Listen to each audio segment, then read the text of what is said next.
The world of crypto is entering a new era, and one of the biggest shifts happening right now is the tightening of anti-money laundering (AML) rules around decentralized finance (DeFi). According to PwC's 2025 Crypto Regulation Report, regulators are increasingly applying traditional compliance requirements, like the travel rule, to DeFi protocols. This is creating major concerns because DeFi was built on pseudonymity, decentralization, and permissionless access, while AML laws require transparency, identity verification, and transaction monitoring. This video is all about tighter AML and DeFi oversight. Stick till the end to understand why this shift could reshape the future of decentralized finance. Let's get started. The growing push for AML enforcement in DeFi. Regulators across major jurisdictions, including the US, EU, UK, and parts of Asia, have concluded that DeFi is no longer too small or too technical to escape oversight.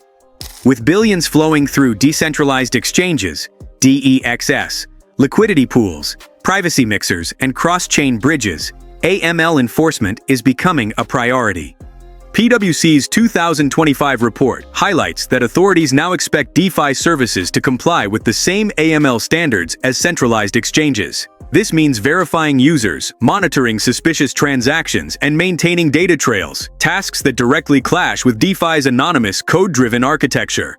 The travel rule expands into DeFi. The Financial Action Task Force (FATF) travel rule, traditionally applicable to centralized service providers, is now being pushed onto DeFi platforms as well. The rule requires the sharing of sender and receiver identity information during crypto transfers above a certain threshold. While centralized platforms have built systems for this, DeFi platforms operate on public blockchains without user identities. Enforcing the travel rule in a permissionless system is technically difficult and may require identity-linked wallets or compliance oracles, both of which introduce concerns about surveillance and centralization. Why regulators are targeting pseudonymous activity. The pseudonymous nature of DeFi makes it easier for illicit actors to move funds without revealing their real identities. Criminal groups exploit liquidity pools, DEX, and cross-chain bridges to obscure transaction trails. With increasing academic research documenting sophisticated laundering patterns such as chain hopping, wash routing, and DeFi layered funnels, regulators now possess enough evidence to justify intervention. DeFi anonymity, once seen as a feature, is now viewed as one of the biggest risks. The risk of forced centralization. One major fear within the crypto community is that AML enforcement could reshape DeFi into something more centralized than decentralized. If regulators require identity-verified wallets, third-party compliance providers, or intermediaries to monitor transactions, parts of DeFi may begin to resemble traditional finance. Critics argue that this defeats the purpose of decentralization, undermines user privacy, and creates single points of failure, all of which weaken system resilience. Impact on DeFi developers and DAOs. The tightening AML environment doesn't just affect users, it also impacts developers and decentralized autonomous organizations, DAOs. Regulators are beginning to argue that protocol creators, governance token holders, and even liquidity providers might hold responsibility for AML breaches. This raises legal uncertainties. Who is accountable when a protocol is decentralized? Can DAOs be expected to enforce compliance? The lack of clear guidelines has become a major concern for the developer community. Potential slowdown in DeFi innovation.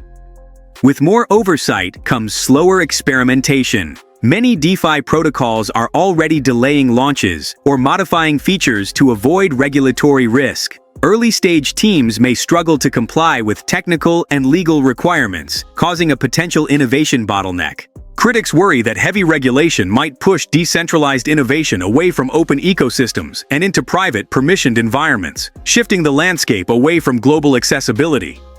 The balance between security and decentralization. While the concerns are real, some experts argue that stronger AML rules could help legitimize DeFi, attract institutional adoption, and reduce criminal misuse. The challenge is finding a balance, ensuring safety without dismantling decentralization.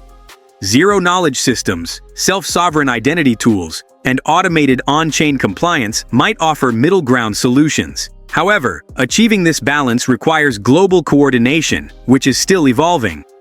The future of AML and DeFi regulation. Based on current trends, AML enforcement will continue tightening throughout 2025 and beyond. Global regulators are signaling that DeFi cannot remain outside the established financial system. The future likely includes hybrid models, decentralization preserved at the protocol level, with identity and compliance managed through optional compliance layers. Whether this results in a safer DeFi ecosystem or a more restricted one will depend on how regulators and developers collaborate in the coming years. The push for tighter AML and DeFi oversight marks one of the most defining moments in the evolution of decentralized finance. As regulators extend the travel rule, scrutinize pseudonymous activity, and examine how criminals exploit DeFi rails, the industry faces a crossroads. Will compliance enhance legitimacy, or will it undermine the decentralized foundations of Web3? The next few years will reveal how well DeFi can adapt without sacrificing its core principles. That's all for today's video. If you want deeper, authentic, and updated insights on crypto, regulation, and Web3 trends, make sure to follow and stay connected. That's for watching. Have a wonderful day.